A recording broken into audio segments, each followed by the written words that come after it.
Good evening, and welcome to tonight's event, Voter, a short film screening and panel presented by New Jersey Performing Arts Center and New Jersey Institute for Social Justice. To kick off the conversation, please welcome Rick Thigpen, Senior Vice President of Corporate Citizenship at PSEG and Chairman of PSEG Foundation, a sponsor of tonight's event. Thank you very much, Chelsea, and good evening, everyone. And welcome to tonight's New Jersey Performing Arts Center True Diversity Film Series discussion on voter suppression. PSEG and the PSEG Foundation are really pleased to be a part of this event tonight and really pleased to be a partner with NJPAC on the True Diversity Film Series to have some of these purposeful and important discussions. It goes without saying to everybody who can hear my voice that 2020 is one heck of a year, and with it is going to come an entirely new reality for all of us. And it is a reality that upholds and reinforces the importance of making your voice heard. And in a democracy, the best way to make your voice heard is to vote. You know, someone once said, nothing is more powerful than an idea whose time has come. And let's hope that 2020 is helping to usher in the real commitment among all Americans to the concept of equity and equal justice. And I can't think of a more powerful way to get that message across than to encourage everybody who can hear my voice again to vote in this election and to vote for equity and vote for equal justice. And it's really a privilege to be here today, and I'm really looking forward to a very interesting discussion on a very timely subject. You know, at Public Service, we have started a Powering Equity and Social Justice initiative designed to help make New Jersey a better place to live and to work. It's designed to help us remove some of the barriers of the past and help open doors for opportunity for all New Jerseyans so that we can all share in a brighter future together. And we're really excited to have Public Service work hard on behalf of the people of New Jersey for equity and social justice. And tonight is just one example of our participating in this endeavor. I hope everybody votes. I hope everybody votes for equity. I hope everybody votes for equal justice. I hope everybody votes to help make America a better place to live and America that we can all be proud of. But that can't happen in a democracy unless you vote. And that's why we're so excited about tonight's discussion. So I want to thank everybody for being here tonight. I'm really excited about the outstanding panel, and it's now my obligation to turn the program over to Andrea McChristian, the Law and Public Policy Director for the Institute of Social Justice. Andrea? Thank you, Rick, and good evening, everyone. And welcome to the film screening and panel for Voter, the powerful story of one man's journey to restore the right to vote to 83,000 people. My name is Andrea McChristian, and I'm honored to be your moderator for tonight's event. I serve as the Law and Policy Director at the New Jersey Institute for Social Justice, a legal policy and advocacy organization based in the mighty city of Newark, New Jersey. I'd like to thank NJPAC and PSEG for joining with us to put on tonight's program. For those unfamiliar with the New Jersey Institute for Social Justice, the Institute's mission is to use cutting-edge racial and social justice advocacy to empower people of color by building reparative systems that create wealth, transform justice, and harness democratic power from the ground up right here in New Jersey. Tonight, what brings us all together is that last portion of our organizational goal, the harnessing of democratic power. And it's significant that tonight's event is happening 8 days before what many argue is one of the most important elections of our lifetime.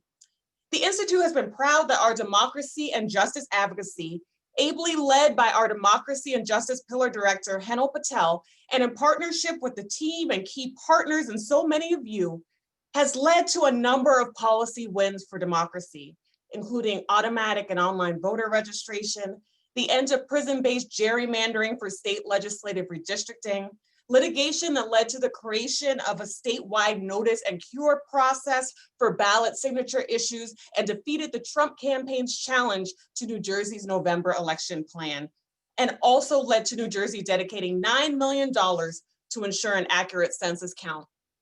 And tonight, I'm particularly proud to discuss how the Institute, in partnership with numerous partners, a few of whom join us tonight, launched the 1844 No More campaign, which led to the successful passage of historic legislation that restored the right to vote to 83,000 people on probation and parole in New Jersey. In this pivotal election year where so much is at stake, this transformative law has expanded the franchise to those whose rights have been subjugated too long by a racist criminal justice system. I'll talk more about the campaign and its formation in a few minutes, but I'm so excited that we're joined tonight by such an esteemed panel of leaders, advocates, legislators, and overall change makers who were dedicated to this historic bill's passage. To provide you all with a run of show, I'm excited that at the top of the program, we'll hear remarks from New Jersey Governor Phil Murphy, who powerfully signed into law the Voting Rights Restoration Bill. I'll then introduce the film that brings us here tonight, Voter, a powerful film created by Jeff Eric that uses the story of my Institute colleague, Ron Pierce, who we'll also hear from tonight, to show the historic significance of the Rights Restoration Bill, particularly to the 83,000 New Jerseyans who got their right to vote back. After the film, I'll then turn to our panel of esteemed guests who include Assemblywoman Shavonda Sumter, a prime sponsor and leading legislative champion for the Rights Restoration Bill, Jeff Eric, Voter's filmmaker, Antone Henshaw and Tia Ryans, leading advocates in the 1844 No More campaign who recently had their right to vote restored, my Institute colleague Ron Pierce, whose story we're about to witness, and my other Institute colleague Henel Patel, our Democracy and Justice Director, who both ably championed the Rights Restoration campaign. Now, to kick us off, we'll listen to recorded remarks from Governor Phil Murphy on the importance of this historic legislation and what it means for democracy in New Jersey and nationwide.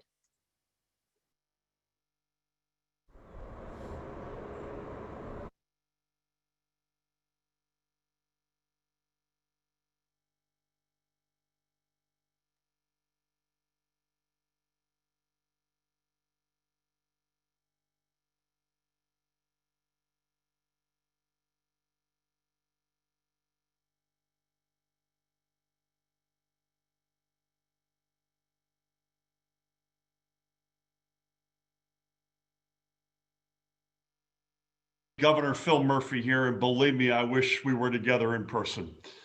It is my honor virtually to join the New Jersey Performing Arts Center and the New Jersey Institute for Social Justice as part of this important program, and I especially want to thank President Ryan Haygood of the Institute for both his leadership and his invitation to be with you. I also want to thank Ron Pierce for his commitment to democracy. Ron has been a powerful and tireless advocate for voting rights, and I have no doubt that Voter will be a moving and effective force for change. Our administration is firmly committed to transforming our criminal justice system and protecting and expanding voting rights, and that's a critical piece of this process. If we aim to live in a truly just society, the primary objective of our criminal justice system must be rehabilitation and integration. Beginning long before even my campaign for governor in 2017, I consistently called for restoring the right to vote to residents on probation or parole and made it a priority for our administration.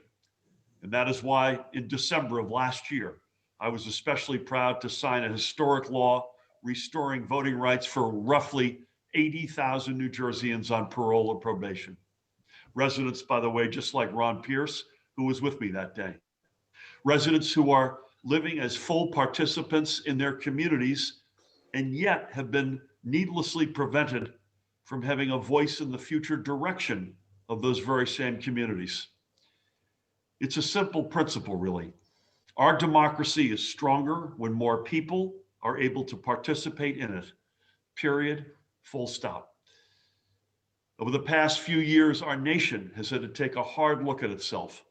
And although some would pretend otherwise, the truth is that systemic racism pervades our society at all levels, unfairly stacking the deck against many residents, especially in our Black and brown communities. And regrettably, For nearly 180 years, New Jersey participated in this systemic disenfranchisement. I am proud and frankly relieved that New Jersey is leading in helping to eliminate the obstacles to full participation in our society. And I am honored that Voter will help tell the story of redemption. No one should be judged based on a single mistake, and we must allow people to be seen for more than the mistakes they once made and to remain on a path to full participation in our society upon release. This kind of reform affirms the hope that all of us, no matter our past, can reach our potential for greatness in the future. It affirms our belief that every citizen's voice matters. We are on a mission to make New Jersey stronger and fairer, not just for some, but for all residents. And we cannot achieve that reality without protecting and expanding voting rights. Again, I want to thank the New Jersey Institute for Social Justice for working tirelessly to ensure that the court-involved community has a strong advocate in their corner. And I look forward to our continued partnership in making New Jersey stronger and fairer, not just for some, but for all. Thank you so much for the opportunity to be a part of this important program, and God bless each and every one of you.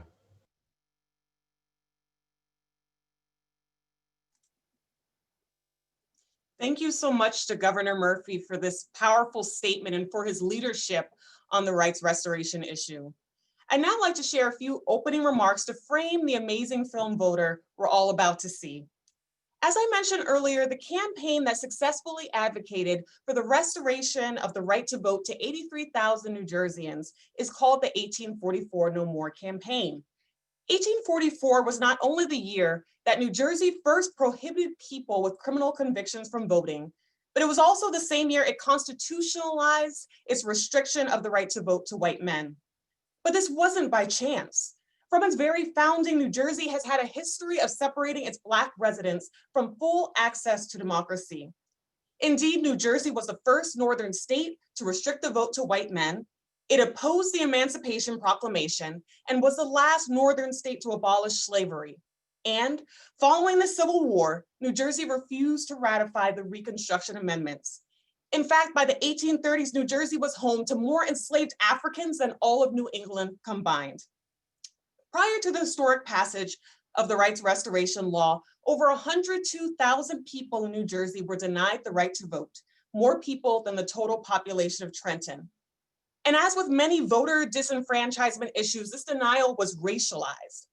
Although Black people comprised just 15% of New Jersey's overall population, they represented almost half of those who lost their right to vote because of a criminal conviction.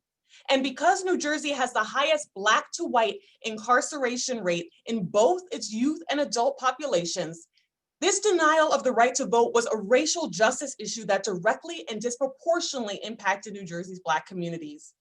And this racist stripping away of rights occurred even as doing so undermines the goals of public safety. For one, it is not retributive because losing the right to vote is non-penal. Two, stripping people of the right to vote does not deter the commission of offenses. Three, denying this precious right incapacitates people who could otherwise help contribute to New Jersey's thriving democracy.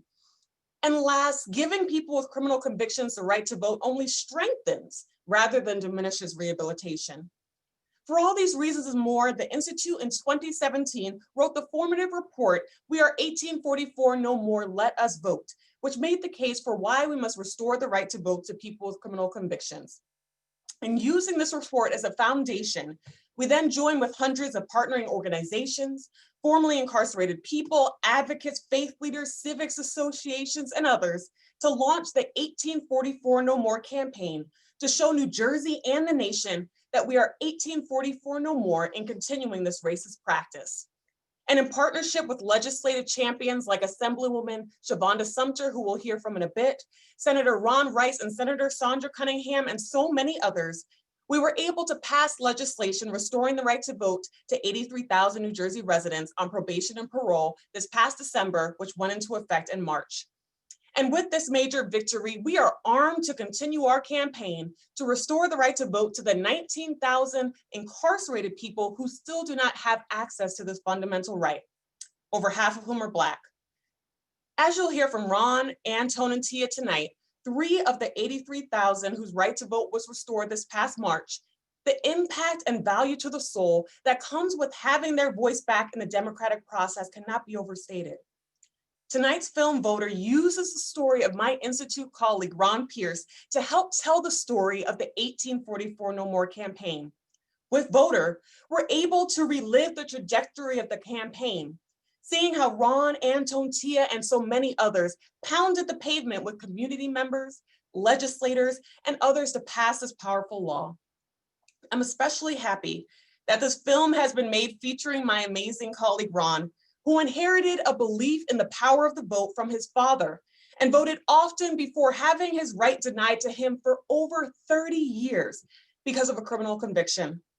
This powerful film speaks to the importance of the vote, the power of the vote, and why we must do all we can, everything we can, wherever we can, to ensure full, free, and fair access to the vote, especially in this critical moment. And with that, it is my honor at this time to present Jeff Erick's film, Voter.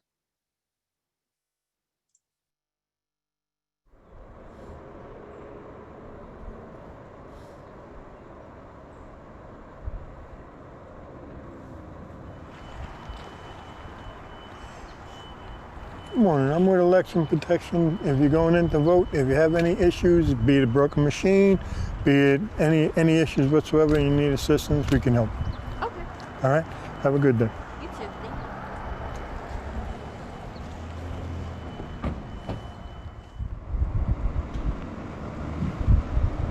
you. My name is Ronald Pierce. I'm from Bayonne, New Jersey, and currently I'm on parole as a volunteer for Election Protection. I'm here to assist anybody with any issues they have when they go in to vote.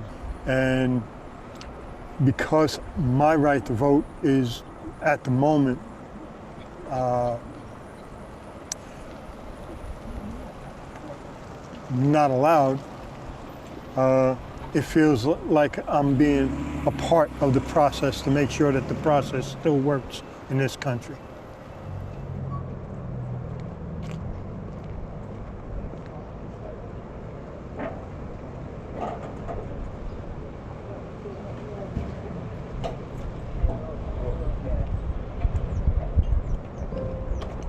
It was always important in my family to vote. The vote was vital, and it means so much.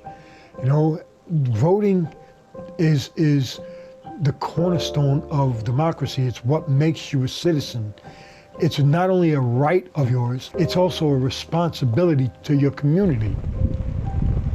My father he was adamant how important the vote was. You know, so he had instilled in me the importance of the vote. Good morning. I'm with Election Protection. If there's any issue with voting, you can come out and let me know. I could assist. All right. All right? Thanks. All right. Have a good day.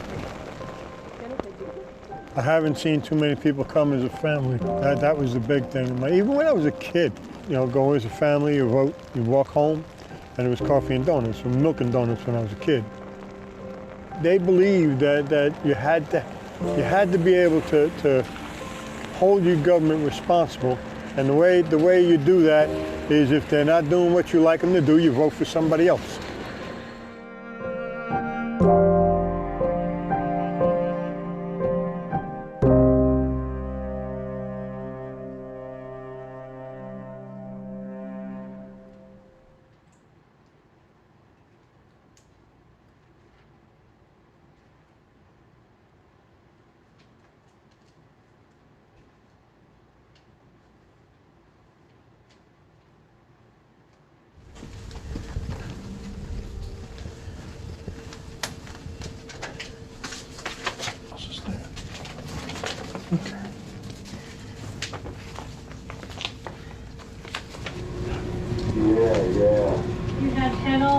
call to Hannah Patel. She wrote our new report, and Ron Pierce, who I know you know. So I'll turn it over to Ryan now. Thanks, Lori, and thank you to so many of you who've joined us for the release of our report today, Value to the Soul. So my name is Ryan Haygood. I lead the New Jersey Institute for Social Justice. There are 2 states in the country that do not restrict voting for people with criminal convictions. So in Maine and Vermont, people vote whether in prison, on probation, or parole. And part of that recognition is that voting is recognized as a fundamental right that's not taken away by virtue of a criminal conviction. I especially want to thank Assemblywoman Sumter for joining us, and also for both sponsoring and championing A3456, which is historic legislation that will finally restore voting rights to everyone in New Jersey with a criminal conviction. At this point, within our powers as a New Jersey legislature, we have an opportunity to right some of the historic wrongs that are systemic within the voting process. So this bill gives us an opportunity to be a game changer, not only for our political system, but also for our civic system. Good afternoon. My name is Ron Pierce. I am the Democracy and Justice Fellow at the New Jersey Institute for Social Justice, and I am currently on parole and am denied the right to vote. In this campaign, we have sought to give voice to the people who have been silenced, to raise the ghosts of our democracy out of the shadows. I have been without a voice for more than 33 years. However, my father instilled in me voting was not only a fundamental right, but it was my duty to our community. When you're talking about the number of people being disenfranchised, the majority of people in prison come from the poor communities, and vast majority of them come from communities of color. So you're taking the voice away from those people that most need you to hear what's needed. So that's why the vote is important. Thank you. Thank you so much, Ron. We'll turn it now.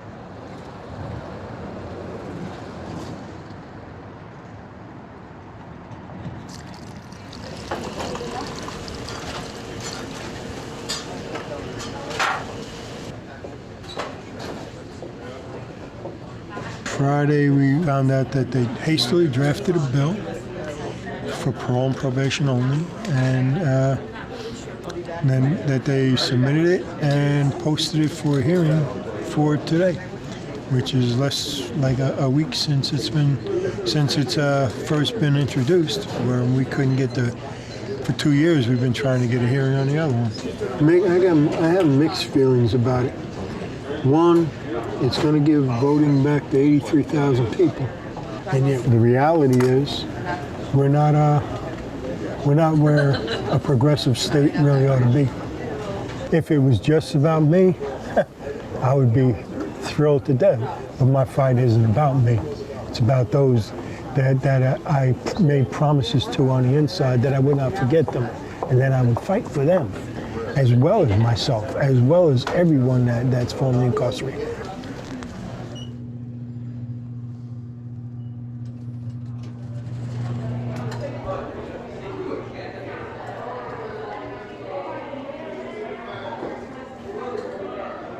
Assembly Bill 5823 removes the prohibition on voting by persons convicted of indictable offenses who are on parole or probation. Mr. Chairman, there are no amendments to the bill. Thank you. We have a number of people that have signed up to testify.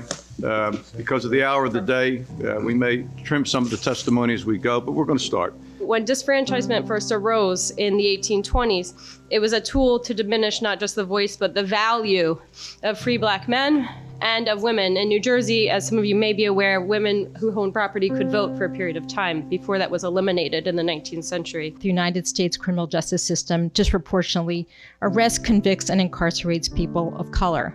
New Jersey has the highest Black to white incarceration disparity rate in the country. We need to not continue to repeat bad history that this country has already gone through. Stripping people of their right to vote is the same as relegating them to second-class citizens. I believe that we are at a historic moment in our nation and in this state to turn the tide on what was first enacted to disenfranchise people that was emancipated from slavery. Now, we have a considerable stack of people that are in favor. This committee would like to vote on this bill. I suspect the outcome today is going to be something you're going to be pleased with. On the motion to report Assembly Bill 5823, Ms. DeMasso? Mr. Rooney has left a vote in the negative. Mr. Wirths? This is part of the sentence. There has to be, this is a penalty. Whether you're on probation or parole, it's part of your criminal sentence. And it's not, you wouldn't be on parole if you weren't incarcerated for a serious crime. So I will be a no on this. Ms. Munoz? Ms. Tucker? Yes. Ms. Pinter-Marin? Yes. Ms. Mosquera? Yes. Mr. D'Angelo has left a vote in the affirmative. Mr. Conaway? Yes. Vice Chairman Scher has left a vote in the affirmative. Mr. Chairman? Yes, the bill is released. And this doesn't cut it. This doesn't cut it. A solution for few is not a solution for all. I'm not compromising either. They didn't give anybody that except for Anthony, any time to speak that was formerly incarcerated. So they're not listening to us yet. Exactly. So it's almost. Oh, you are forgotten in prison. It's more than a feeling, it's a reality. When I first got locked up, I got visited every week. Over time, people have to get along with their lives. My family did. And for the last 10 years of my sentence, I got visited by my family maybe 2 times, 3 times. Studies do show that being allowed to vote, right, lowers the recidivism rate.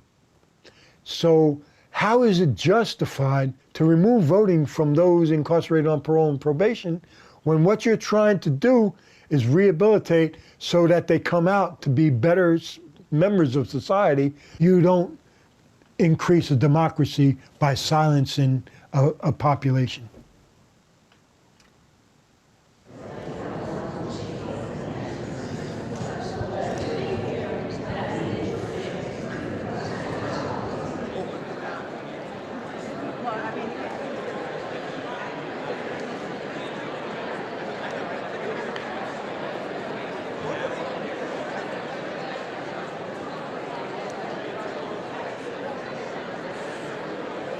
Bill on the clerk's desk. On third reading and final passage, Assembly Bill 5823, sponsored by Senator Sumter, Tucker, Holly, and Timberlake. Removes prohibition on voting by persons convicted of indictable offense who are on parole or probation. Mr. Speaker, I move the bill. Assemblywoman Sumter moves the bill. Assemblyman Weber. There is a reason why we have a saying in our language that is used to denote something that's absurd. We say, the inmates are running the asylum. This bill literally allows the inmates to run the asylum. Both makes no sense and is completely unfair. Assemblywoman Sumter. It makes perfect sense to restore the rights to vote to 83,000 people who have made some type of mistake in their lifetime. The right to vote is not a privilege, but a constitutional right for those who are citizens of this great state of New Jersey. This is an important bill for everybody. Not one party, not one human being. Thank you, Mr. Speaker, and I move the bill. Please control yourself. Madam Clerk, please open the machine for a vote.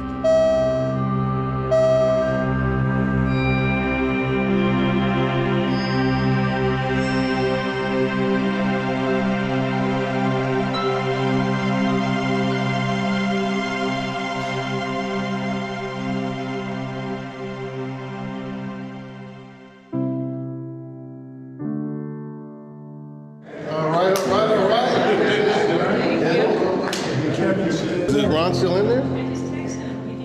You see he got to push the vote? Oh, did he? He did. He pushed the vote. Yeah, he pushed the vote.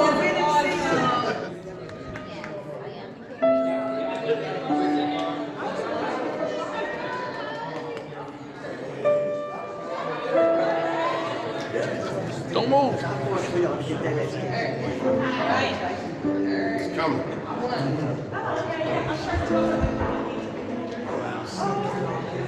I'm feeling a bit overwhelmed. I got to actually vote, even though it wasn't the vote in the voting booth, but I got to vote the bill in. And I'm a bit overwhelmed, because now we got to go to the Senate and convince the Senate.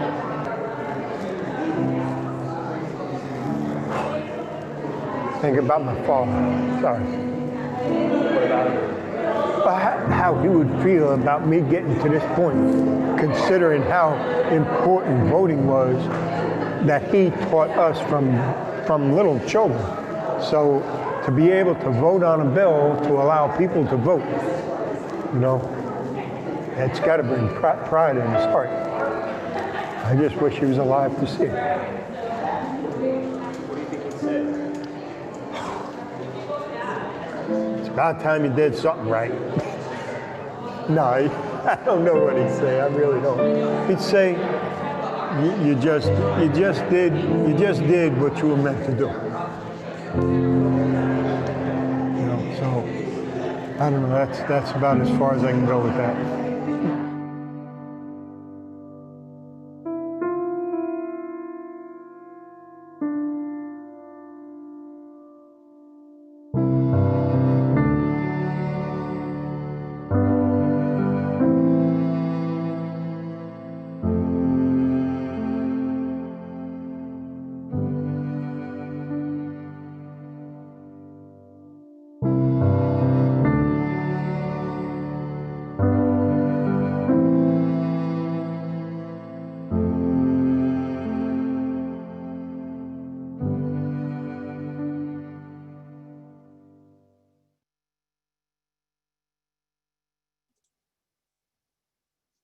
Wow.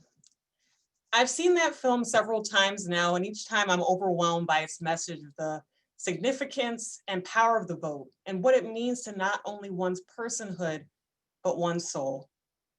And with that, I'd like to turn it over to our esteemed panel. But first, I would like to recognize one of our attendees in the audience, former Democracy and Justice Director Scott Nowakowski, whose research and advocacy was critical to the launch of our campaign. Now to tonight's panel.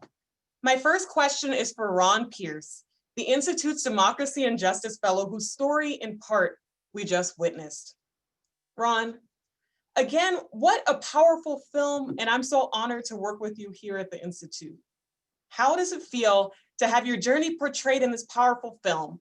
What have been some highs and low points along your journey for voter registration? And what keeps you going in this fight? Thank you, Hannah. Thank you, Andrea. How do I feel about being portrayed in this video? I am honored, and not just because it's my journey, but because it is a journey for so many people. It's not just my journey. This is a journey that I'm just representing others in. I mean, and the highs and lows, there are so many highs and a few lows, but some of the highs are, for instance, meeting Siobhan DeSumpta, Assemblywoman Siobhan DeSumpta for the first time, and watching how much of a powerful speaker she is and how dedicated she was, and really push the envelope as far as she could push it. First going to the first meeting where we discussed this putting this together. I mean, I was an intern back then, if you recall, and I was amazed that somebody actually wanted to do this. This is something I thought about back when I was in prison. I didn't, and then all of a sudden I get to intern for an organization that's actually doing what I was dreaming of in a political science class. So that was an extreme high for me. When just meeting so many people, but then when the bill got passed, right? Just the overwhelming love I got from the Institute and the community. it was great. One of the other highs I almost passed up was when we started getting the people in prison and on parole to write about this report. I guess the value to the soul report. So it was amazing that so many people were saying, yes, I want my voice to be heard. I'm tired of being silenced. And so just seeing all of the grassroots come together and start pushing it. And then, of course, getting a pen when the governor signed it, that was a major highlight. Some of the low points it was a struggle. It was an uphill battle. And we'd get some legislators on board, and then others would kind of chip away at that had different agendas. And so I got to see the ins and outs of how democracy works in the structure of getting bills passed, the legislation. So that was a high point and a low point because I've seen both sides of it. But the lowest point was when I first got notified that they were going to take out the people that were incarcerated. That was a low point because it struck me as, and I heard all along that sometimes politics is the art of compromise and this and that, but we were moving slowly but surely. We were gaining traction on it, but we were running out of time as well. And so when they came to me and said, they want to do this, that was the biggest low point in this whole travel. But now to move forward, we still have the people we left behind to move forward with. One other low point. Can't forget this low point. Here we were, we got the bill signed. We're getting ready to ramp up this big campaign, and COVID hit us right before the campaign started. So that was like another serious low point, and we're still working our ways through that. But just being able to continue to advance democracy and advance the right for everybody to be heard. That's the journey that I really still want to travel, and I'm so glad that I have the Institute to work with that on, because I don't think there's an organization, and there's a lot of organizations I've come to love. I don't think there's another organization that I think can do the fierce work that the Institute does. So I'm proud to be part of that, and I'll kick it back to you now, Andrea. Okay, thanks so much, Ron. And as I shared with you before, it's such an honor to work with you in this work and for this important racial and social justice movement. My next question is for Assemblywoman Shavonda Sumter, who you heard Ron just speak so glowingly about, who's a close legislative partner of the Institute and one of the primary sponsors and leading legislative champions of A5823, the bill which successfully restored the right to vote to 83,000 people on probation and parole in New Jersey. A fierce, fierce partner of us here at the Institute. Assemblywoman Sumter, in this film, we hear you speak passionately in the legislative chamber about voting restoration. Why did you decide to sponsor this bill, and why is this issue so important to you? Thank you, Andrea, and thank you to the Institute of Social Justice and the PSCNG Foundation for hosting this. Again, seeing the film reminded me of the journey we traveled together, sitting down with Ron and other members who have been disenfranchised, really opened my heart and my eyes to a silenced population of folks who did not have their rights to vote, and in fact had it taken without them even realizing when they committed whatever crime they committed that they would lose their right to vote. The fundamental right to vote is a humanitarian effort, is a part of our democracy, and stripping it away, especially since 1844, we heard countless stories on how it dehumanized individuals and constantly, continually traumatized them and reminded them of a time in their life where they made a mistake and paid for that crime. I was touched across the state. We traveled New Jersey during snowstorms. Ron would meet me in different venues, churches, on the weekend and the evening to testify and open the hearts and minds of all our partners, which were over 100 different organizations that work with us. And we met with legislators countless times to dissuade them on the erroneous thoughts that they had of why votes and the right to vote should be taken because you were incarcerated and how wrong it was. And literally, it was an uphill battle that was worth fighting.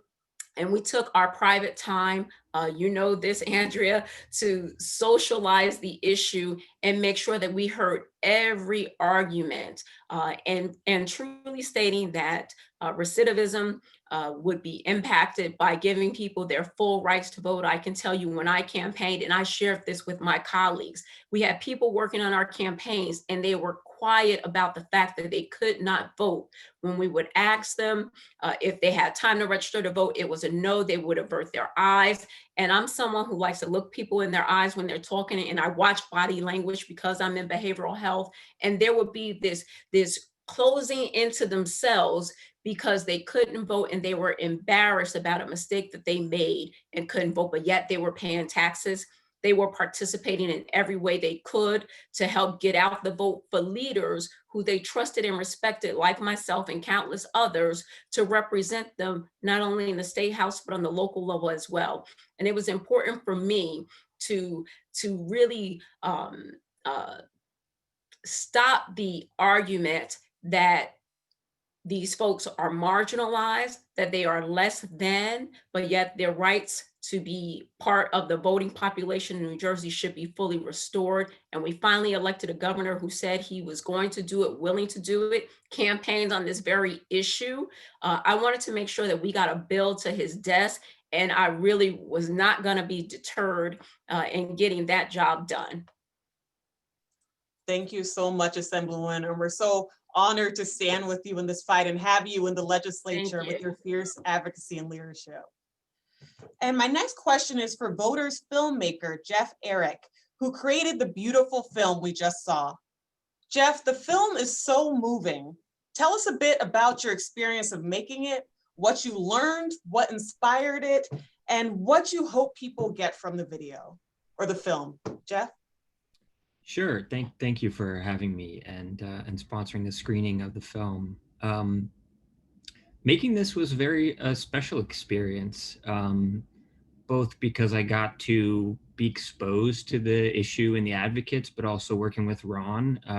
He is a very sort of ideal documentary character. In a lot of ways, he really just puts everything out there, both in the way that he uses his story to move the needle on issues that are important to him and his neighbors. But also, I mean, like everyone at the Institute, he is a creative and dogged advocate for these issues as well. So it was a very unique experience and sort of a dream subject to work with in a lot of ways. This is an issue that I was interested in, having worked on a film called Life on Parole in 2017. That film never got into voting disenfranchisement. And it was something that was sort of left over that I wanted to investigate. And New Jersey just happened to be pushing this particular bill forward at the time. I live in New York. It was a sort of a good match in that way. But it's really, I mean, it is one of the most egregious, large scale forms of voter suppression. Here we are a week before the election, thereabouts, in this country. And if you need an example of a systemic racism, go no further. You know, by tying a supremely flawed and historically unequal penal system to the institution of voting, you ensure that this deep wound in our culture remains a permanent part of our society. But as you can see in the film, you can take big chunks out of this problem through legislation. And so I think it's very unique in that way as something that you can do something about. I think that screening this film, in previous screenings, I've seen that many people have no personal political position on this issue. They sort of take for granted the fact that people should and can have their voting rights taken away after a criminal conviction, potentially to never get them back. But I think, like a lot of issues having to do with criminal justice in this country, people rely on their emotions a lot in deciding if they're uninformed about a topic. They sort of let their emotions guide them, and they let these big headline cases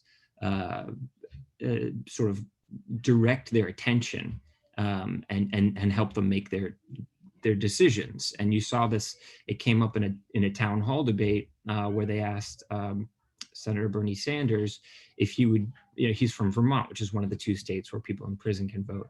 And they said, you're even in favor of the Boston Marathon bobber being able to vote. And, his position, as many people's position, is that this is just not something you take away, even in these egregious cases. But I think that most people are persuadable on this.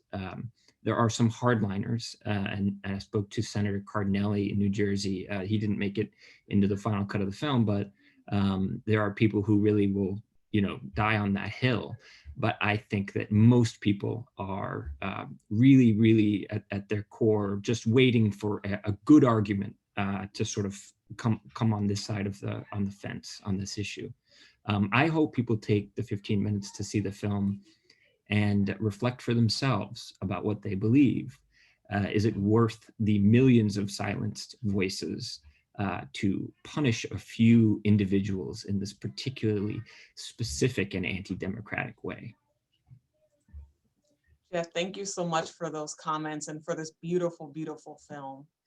My next question is for Tia Ryans, founding executive director of Fort House and a leading advocate in the 1844 No More campaign. Tia, on the Institute's website, you speak in a moving video about how you feel like you always had a voice, but now you feel like it's heard. What has it been like for you to have the right to vote for the first time? Well, thank you for being here first, for allowing me to be here.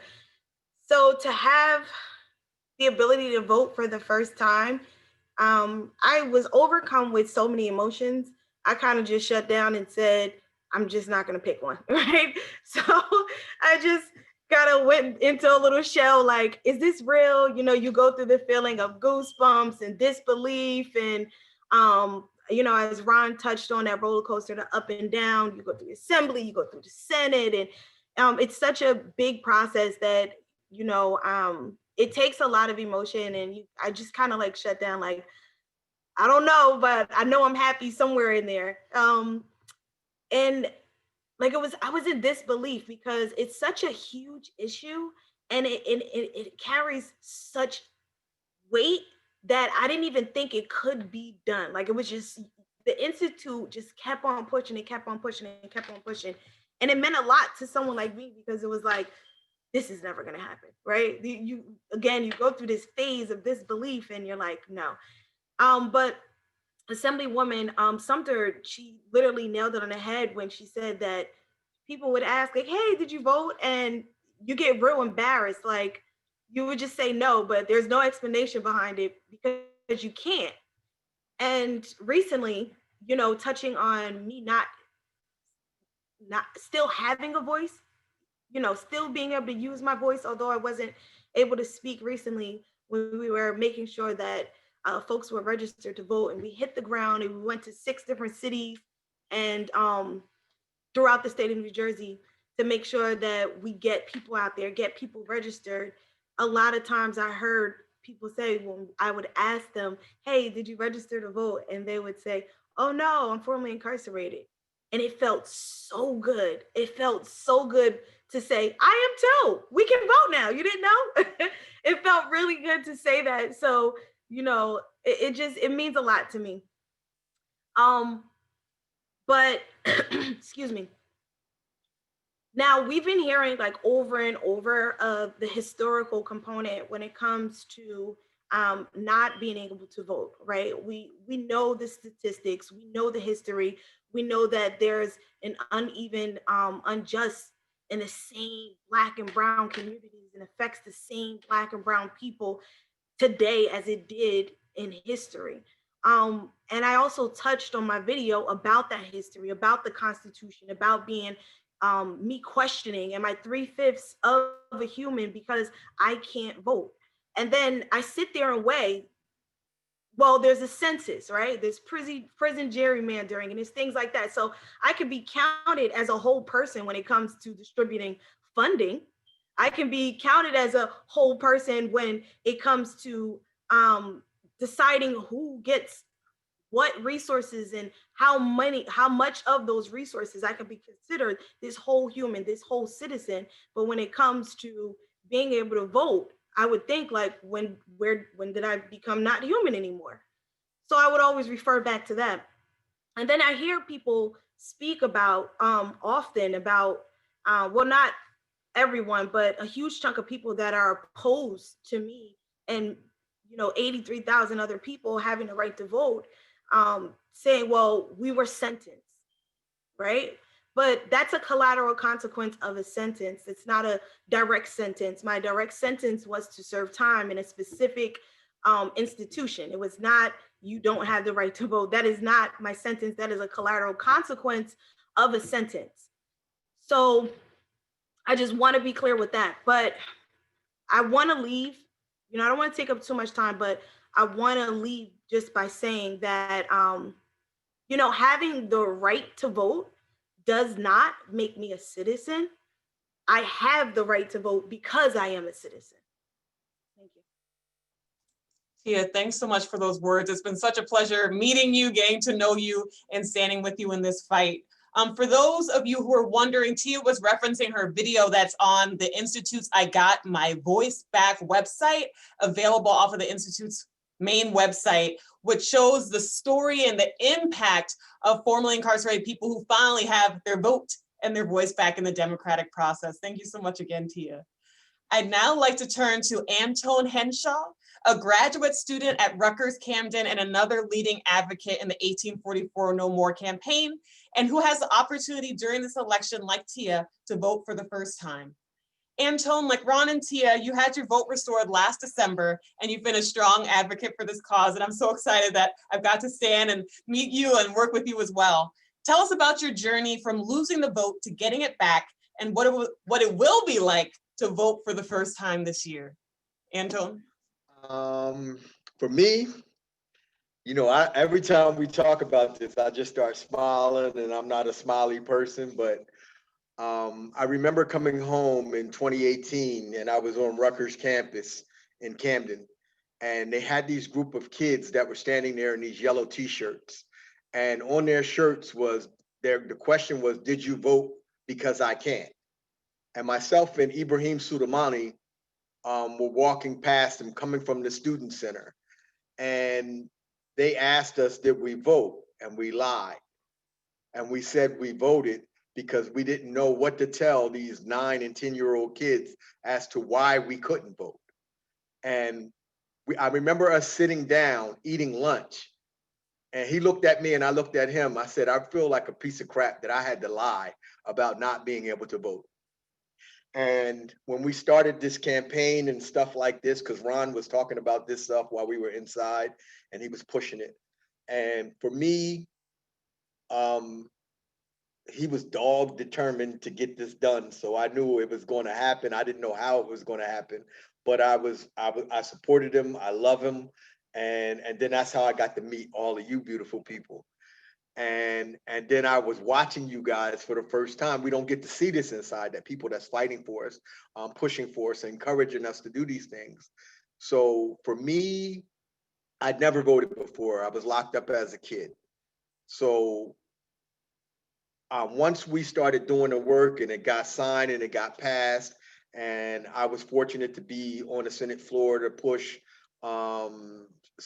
Senator Cunningham's button for the first time to restore my right to vote. That was amazing. But in that moment, I thought about the administrator that told me inside East Jersey State Prison, we could do whatever we want to you because you don't vote. And if you don't vote, you don't count. And I'm looking at him like, like, what are you talking about? So all of this came full circle. I got real emotional when We were in Newark and the governor signed it. I got emotional when Ron and myself was with Brian in the church in Newark, and we signed our voter registration form, and we went to go to Dunkin' Donuts to get the donuts and the coffee for Ron. And it wasn't until I walked into the voter booth in Camden and did the preliminary ballots for this upcoming election, and I actually voted. But I knew that was just the precursor to that. So everybody was like, "Did you turn your voter ballot in?" And I'm like, "Nah, I'm going to the booth. I ain't trying to hear that. I want to push them buttons. I want that curtain to close behind me." I used to wonder as a kid what adults were in there doing, and now I have that right restored.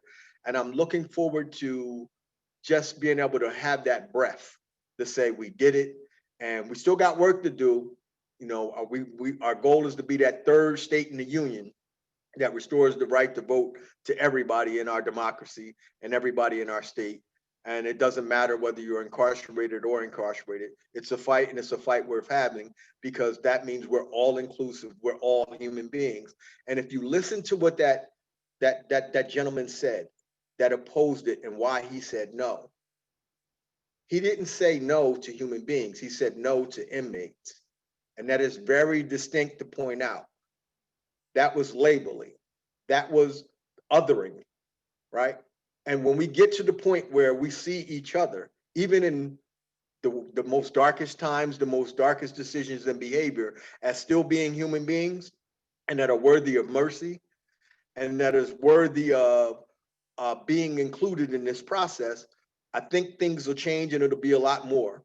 But we got to get into this public health space. Everybody knows me, knows that I see things through a public health lens, and democracy, if done right, makes us healthy. And I look forward to humanizing our issues and connecting with our community, with the people, and just letting them know that there are human beings in there. We vote every year in prison too. People don't know that. You vote for your elected officials inside, and this is just an extension, because they teach us that in there. And this is just an extension of what they're teaching for us to come out and be a part of the democracy. So if they can teach us that in there, it's already set up for it to happen. Let's continue to push, and let's get the 18,000 more on the voter rolls. And we are registering. We've registered over, I want to say, 365 people in the county of Camden. We got a lot more work to do. COVID slowed us down, but we're not deterred. We still have elections coming in 2021, and we're going to get that 83,000 registered to vote. Thank you, Anton. And that was one of the audience questions. So I'm going to be circling back to you and some of the other panelists about how many people were able to register to vote. But it's been such an honor to work with you and learn from you during this fight, which still continues. So now I'm going to turn to Henel, our Democracy and Justice Director at the Institute, who has ably led this body of work for our organization through this historic election season. Henel, with the restoration of the right to vote to 83,000 people on probation and parole, what's next for the 1844 No More campaign? And with one of the most important elections of our lifetime only a few days away, what do you want our audience to know about the New Jersey voting process? Henel? Great question. So what's next for the campaign? Well, first, it has been, and I know, Andrea, you're going to ask some of the other panelists to go into it a little more about how many people registered. But first, it is that, right? We want to make sure that everyone on parole and probation know that they have the right to vote and have a meaningful ability to participate in this process. It's something we've been working on all year, and we'll continue to do that, right? Because the thing about our criminal justice system is more and more people are being convicted every day, and more people are being sentenced to probation or are coming into parole. There was actually a bill signed recently, a tremendous bill that gave credit for people who are currently incarcerated because of the COVID pandemic. And so we're going to see thousands of people come out in the next few weeks. And so it is about informing them as well. So what does that mean in terms of policy? Well, one thing I hope everyone in the audience can help us do is we are determined to, one, extend automatic voter registration to the parole board, to the DOC, because that'll make things significantly easier for people to register. Right now, automatic voter registration is in, we have it through MBC, and it's made a tremendous difference for all voters in New Jersey. So it's important to capture this population who are impacted by this new law, which is great, but who are not used to having the right to vote being just a given, right? Because it hasn't been a given for decades in the state, in this state, and isn't a given in so many other places around this country. But then here's the thing: we're not done yet. You watched the film today, and I hope I see it from the chat that it was as powerful to you as it is to me. As Andrea said, I've watched it a few times, and every time I do, I'm moved again. But as Ron so ably said during the film, his mission, our mission, the campaign's goal is to cut the ties between our broken criminal justice system and all the racism inherent in it, cut that tie from that with our electorate. So we are not giving up until we restore the voting rights to everyone in New Jersey with a criminal conviction. So that means people who are currently incarcerated. So that is going to be that is the next step of this campaign. We hope everyone watching today joins us in that. Talk about why this is important. Share this video. Share the stories of people who have the right to vote back. Because here's the thing, as Ron said, it was a little bittersweet when only people on parole and probation got the right to vote, but it does mean we have 83,000 more people who are going to help us fully restore the voting rights here in this state. And then finally, what does it mean? It means encouraging people who are impacted people who now have the right to vote, but everybody, about the importance of voting. It is important. There wouldn't be so many people working so hard to deny people the right to vote if it didn't matter, if it wasn't so powerful. And so how do you do that? Well, you tell them how to, you provide resources and you educate the public on how to vote. So we are right now in the middle of one of the most, if not the most important elections in our lifetimes. So I hope everyone here participated, is planning to participate, and if not, I am happy to. I hope this convinced you to do so. But I'm going to take a minute now and just go over how to vote, because this is the thing. This election is different than what we're used to. And that means that it understandably has caused a lot of confusion, but that's okay. We can go through it, and I'm just going to go really quickly through how to vote. So if we can pull up, perfect. So how do you vote in New Jersey in this November election? New Jersey has a paper ballot election this year. What does that mean? That means that every active registered voter was mailed a vote by mail ballot to your home. So what do? You can fill it out and put it in the mail. I'm going to stress this right now. If you have not done this yet, I'm going to encourage you to use one of the other ways to vote.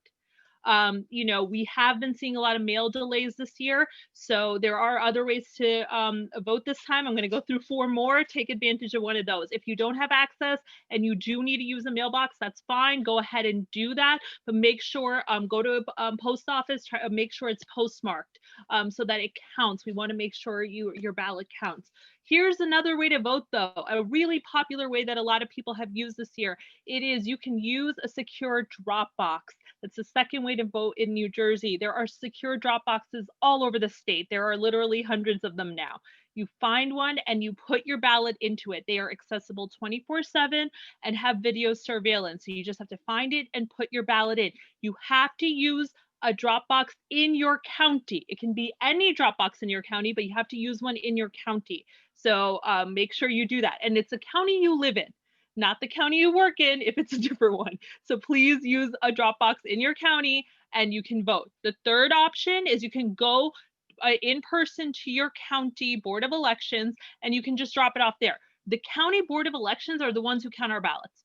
So this is option 2 and 3, or we're just cutting the USPS mail from this process. We love USPS, but we know we've been dealing with mail delays all year. So we want to make sure all your ballots are counted. So you can go in person to your county. Now, there's a quick question that came up, and it's a great one. What if you lost your mail-in ballot? Okay, great question. And similarly, what if you didn't get one yet?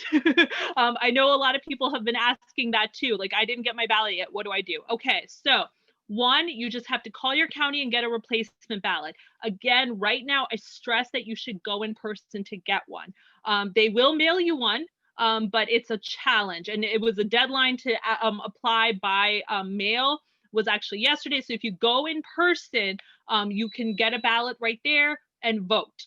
Or you can pick it up, take it home, or if you have it still in the mail, you can use your 4th option and you can drop off your vote by mail ballot at your polling place on election day. This is crucial.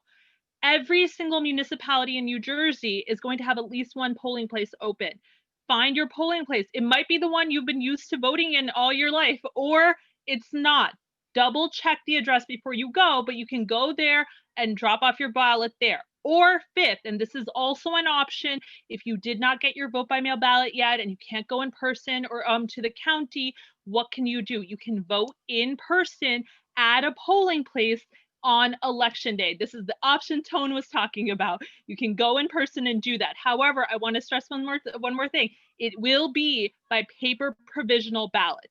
Unless you have a disability under the ADA and need an accommodation, you will be voting by paper provisional ballot. A lot of people have questions. A paper provisional ballot is just a ballot. It's actually really similar to a vote by mail ballot. They verify that you are a registered voter and you have the right to vote, and then they'll count them. Paper provisional ballots do count. I know there's a lot of misinformation out there about that, but they do count. So please take one of these options and vote. We are seeing right now around the country people lining up and voting in ways that we haven't seen in a long time. The voter enthusiasm in this election is just possibly it's unprecedented in ways. We are going to see turnout that maybe exceeds anything we've seen in decades, if not in all our history. Don't miss out on that. There's a reason why people are voting. People are motivated, people are encouraged, and it matters. And it's not just the presidential election that matters. I know sometimes we think that, depending on the state, does it really? It does. There's a lot of races on the ballot. And if nothing else, we just spent about an hour watching a video and listening to stories of people who've been denied a voice, who've been denied the power to participate. Your vote is your voice. Don't stay silent. Thanks so much. And before I leave you, there was actually one question that came up. What if you just moved, but in the same county and your address doesn't match? Right. So I would encourage you to go vote in person. Go vote in person on election day at your polling place. They'll let you vote by provisional ballot. If you're in the same county, you're allowed to do that. And so you just have to go to that polling place where you're originally, and then you can vote. Thank you so much, Henel. And all the information that Henel was just talking about is available on the Institute's website at njisj.org/vote. So we have time for a few audience questions before we conclude. So one that came up and which Tone spoke to a little bit, so I might go to Tone first. Huge achievement. The audience member is congratulating everyone for the achievement, and he wanted to know how many of the new 83,000 prospective voters do we know personally actually registered? So Tone, I might go to you, then turn to Ron and Tia, and Henel if you wanted to add anything as well. We know because we registered them. And it's to the point where we work with the New Jersey Institute of Social Justice. We had democracy cookouts when the weather was good here at Dare Academy in Camden. We were also partnered with community organizations, Center for Family Services, the Deltas came, the League of Women Voters, Volunteers of America, Pathstone.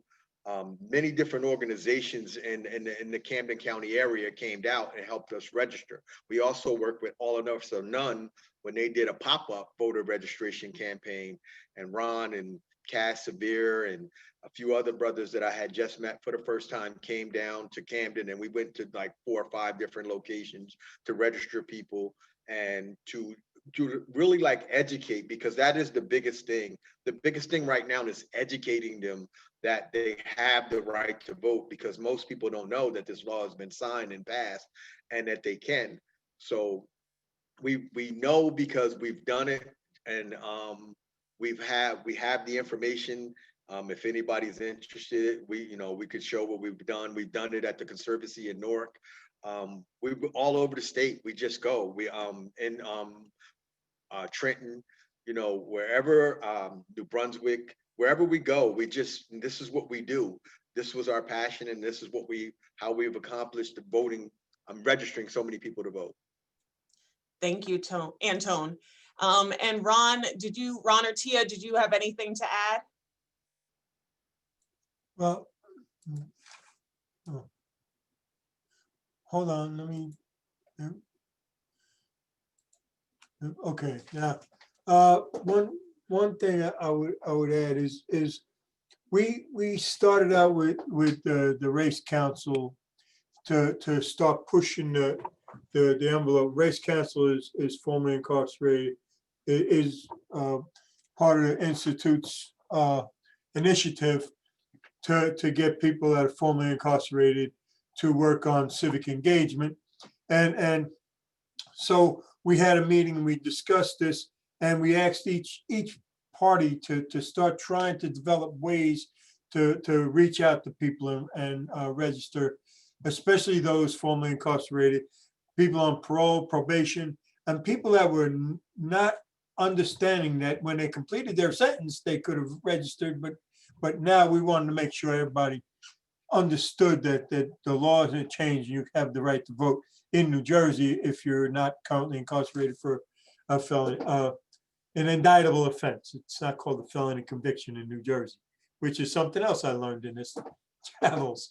Anyway, so the council was about 15, and if each one did what others did, some did more, some did less, so we can calculate at least four, I think it was 425 was the last count.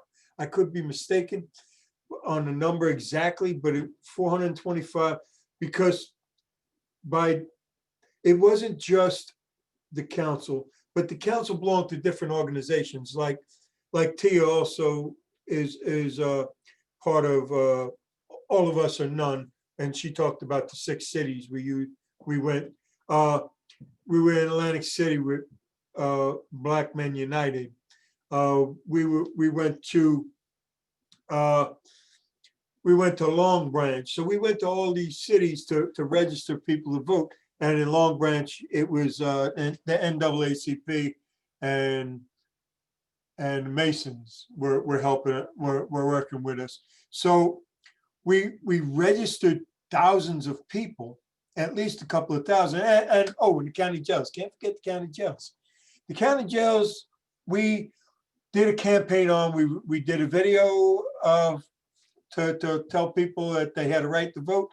We also sent in a 1-page informational packet to let them know they have the right to vote.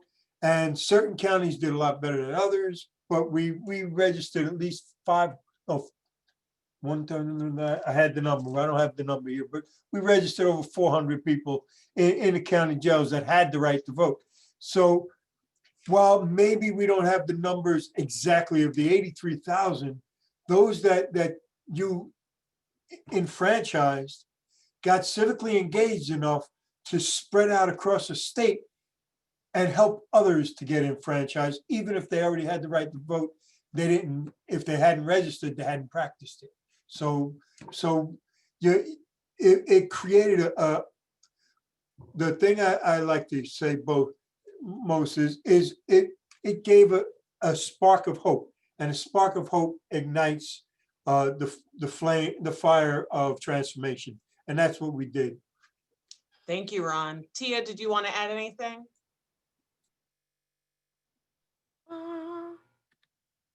Oh. If not, it's okay. No, I couldn't get my video. Oh, okay. Sorry. Yeah, so just to definitely snowball of what Ron already mentioned. So, you know, when you introduced me as the founder of Forcing Out Recidivism Through Education, aka Fort House, but I'm also the founding chapter leader for All of Us in Northern New Jersey. And one of our initiatives this year was to make sure that we get folks that are formerly incarcerated registered to vote, thanks to the Institute, you know, for even creating this path, right? So as Ron mentioned, we received a bunch of funding from Thigpen so that we can make sure that we were able to fund this project around the state. And we did get hundreds of folks registered to vote. And then through our social media, Twitter, Facebook, Instagram, we had people, if we weren't in their cities, they would message us and say, hey, if you're going to be in my city, make sure you let me know. And then we would just forward them the information. We may not be in your city, but here's how you can still do this. And again, thanks to the Institute with different ways that you can mail in ballots and go register to vote in person and things like that. We were able to forward that information to folks to make sure that they were able to vote as well. So hitting the ground running, you know, making sure that we were out there partnering with the other organizations was really key for us. And again, as I mentioned previously, the fact that people didn't even know they had the right to register to vote was amazing. To be there, to be that person to say, no, you can. And they're like, no, I can't. I'm like, but I'm formerly incarcerated and I've registered to vote and I got my ballot, and you can do those things. So, you know, there still are folks out there that don't even know that they can. So the fact that we were able to be on the ground and say, yes, you can, was bigger than anything that I've done in years, because it was that moment, that light bulb where it's like, wait a minute, I can. And to see them changing from speed walking by our table, like, oh, I don't even want to look at it because I can't, to them stopping, and you see the wheels, you can almost see the wheels turning in their head, and they turn back around, and it's like, listen, do you know this is a historical moment? And it's like, you can vote as of March. No, come on, let's go. And they sit, they pause, they come back, and I've seen it. I saw it so many times. So it just made me proud. It made me excited to be a part of this movement in a different way, you know, being a part of the movement to encourage people to vote, but to actually sit there and be a standing visual, a tangible thing that says, no, I'm formerly incarcerated as well, and I could do it as well. And to be there on the streets of communities, you know, you look at the stats, communities that traditionally don't have high voter turnouts, to be in those communities and make sure that folks understand the historical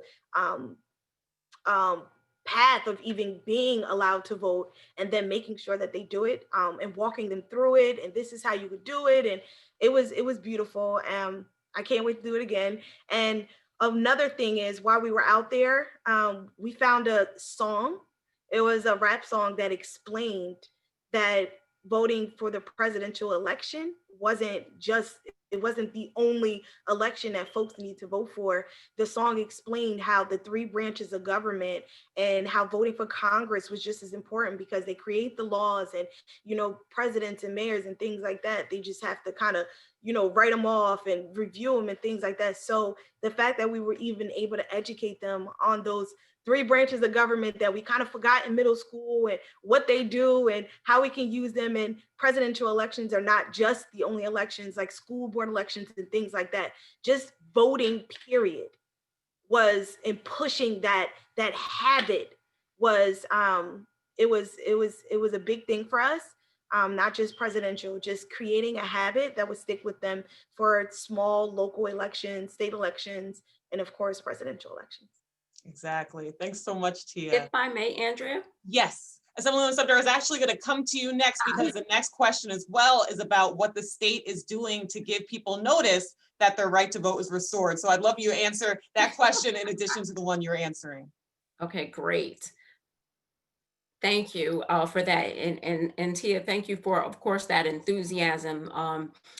What we would like for people to know is that as of today, the probation officers are notified or have notified over 25,000 probationers that they are, parolees that they are eligible to vote. And persons on probation can earn 1 credit if they vote or if they register to vote. So I'm working closely with the state to make sure that we socialize this issue. As I believe Ron mentioned, COVID-19 hit right when we were about to run our full campaigns.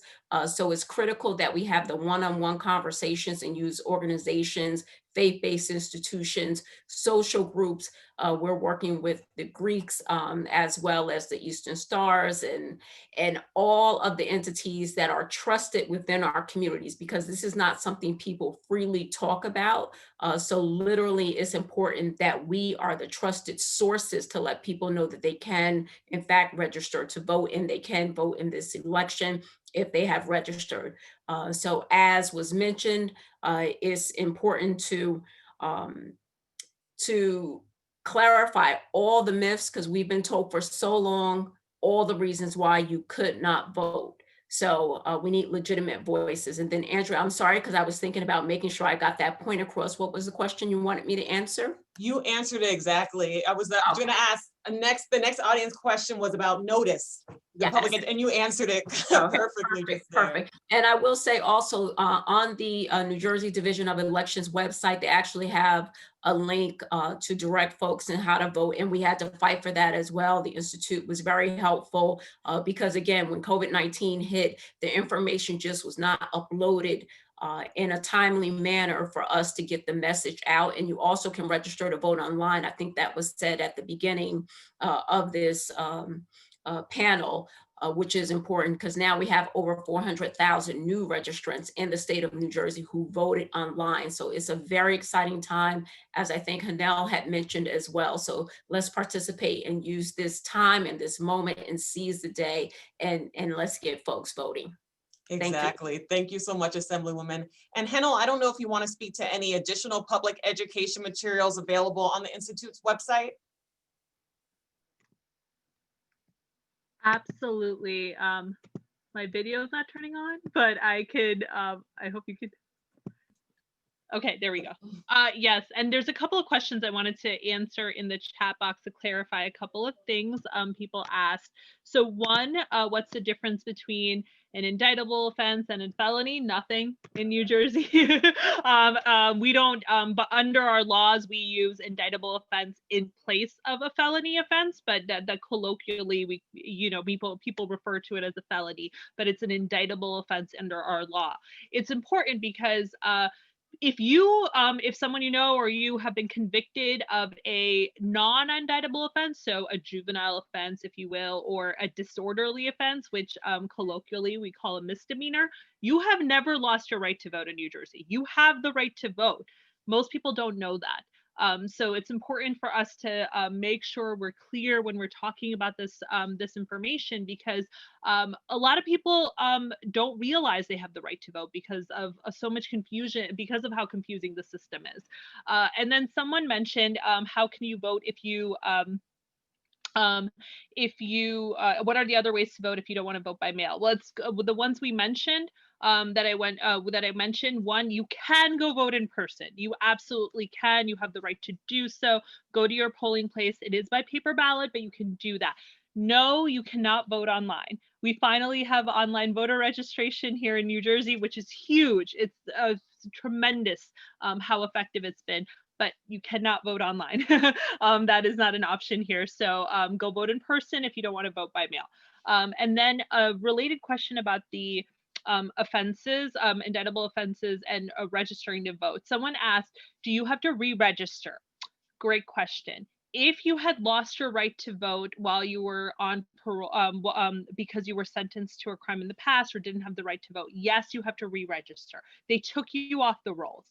However, going forward, so since March, if you are on probation and you don't serve any time of incarceration, they never take you off the roll. So you do not have to re-register if you were already registered to vote. If you are on parole, Generally in New Jersey, if you're on parole, it's because you were incarcerated before that. They will take you off the voter rolls, so you do have to re-register. Important distinction. One last thing I wanted to discuss with everyone, as Andrea mentioned, important information we have. Ballot curing. It started. If you're curious as to what it is, Andrea mentioned it earlier. We actually sued the state of New Jersey earlier this year to have a process in place for signature match issues. It is now law. It's really an important part of this. When you vote by paper ballot, so either by mail or in person by paper provisional, you're going to have to sign your ballot. When it goes to the county, when they count those ballots, they check that signature with your voter file. It's a security measure to make sure you're the one who's voting. That's a good thing, except that we all know signatures, they change from day to day. All of our signatures change from day to day. So it's not the best system. So we sued to have a process in place to address this. We have one now. It's called a ballot cure process. That means that, and they already started, the counties are going through ballots. If it looks like your signature doesn't match enough, they have to vote on it. It has to be a majority vote of the Board of Elections. They're going to send you a cure letter. Look out for it in the mail. Please look out for it. When you get it, it just says, hey, we, your signature was missing, or there's a mismatch issue. Are you the person who voted? Yes. There's a cure form. Fill it out. Say, yep, that was me. I voted. Don't throw it out. And then add some identification information, the same information you use to register to vote. So you're like your driver's license number or your last 4 digits of your social security number. You put that in and you get it back to the county. You can do it by mail, in person, by email, or by fax. You have until November 18th. It is important to do that to make sure your vote is counted.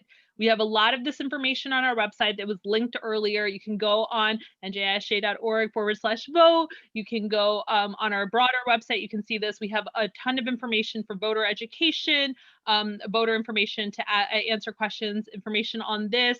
We have information broadly about, your connection to your vote and policing. And if you go on our website, the NJISA main page, you can find the 10 things you can do right now in this moment in time. Thank you so much, Henel. And so, Jeff, I'll give you the second to last question. People have been saying that they've been loving the film. The film is available on the Institute's website, and hopefully we can drop that in the chat as well. But if people are interested in their own screening of the film, how can they get in touch with you? Yeah, I mean, anyone can just use the link on either on YouTube or Vimeo. The film is also there, and hold a screening. I'm happy to participate, or you feel free to just reach out and say hi. Let's see, what's the best way? I'll put my contact info in the chat. That way I don't have to spell it out. Okay, great. Thank you so much. And so the last question is actually for Ron, Tia, and Antone. It would just be great if you could pick one word or maybe a couple words of how you'll feel casting your vote on election day. And I'll do Ron, Tia, and then Tone to close us out. Complete. Complete. Wonderful. Tia?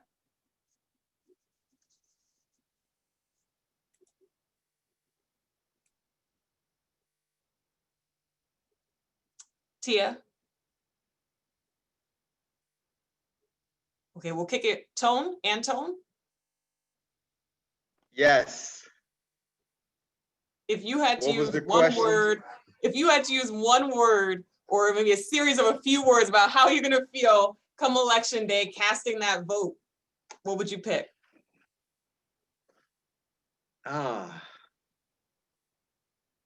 gonna actually say that'll probably be one of my greatest moments of being free. Even though I'm still on parole, freedom would be, and that I matter and I count now. I can really put to rest what that administrator said to me inside East Jersey and say, yo, now I matter.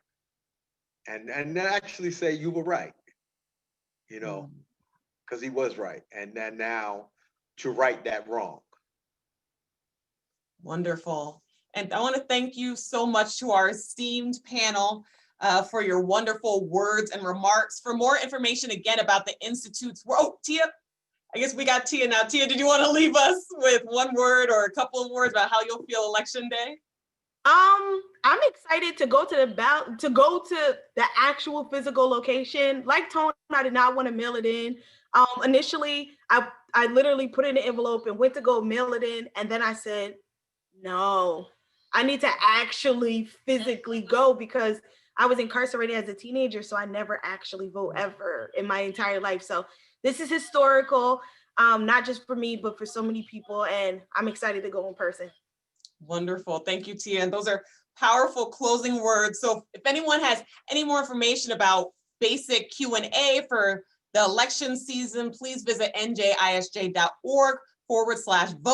You can also see on our website the I Got My Voice Back page with videos of Tia, Antone, Ron, and so many others in the campaign. For those of you looking beyond voting to learn how to get more involved in social and racial justice in your community, please visit the Institute's website for our recent publication, 10 Ways to Do Racial Justice Advocacy After You Say Black Lives Matter. With 8 days left to Election Day, be armed with the story of Ron, Antone, Tia, and the 83,000 New Jersey residents who now have their voice back to develop your own voting plan and vote. Vote for the 83,000. Vote for yourself. Vote for your families and loved ones. But vote, because voting brings value to the soul. Thank you so much for joining us this evening, and have a wonderful night.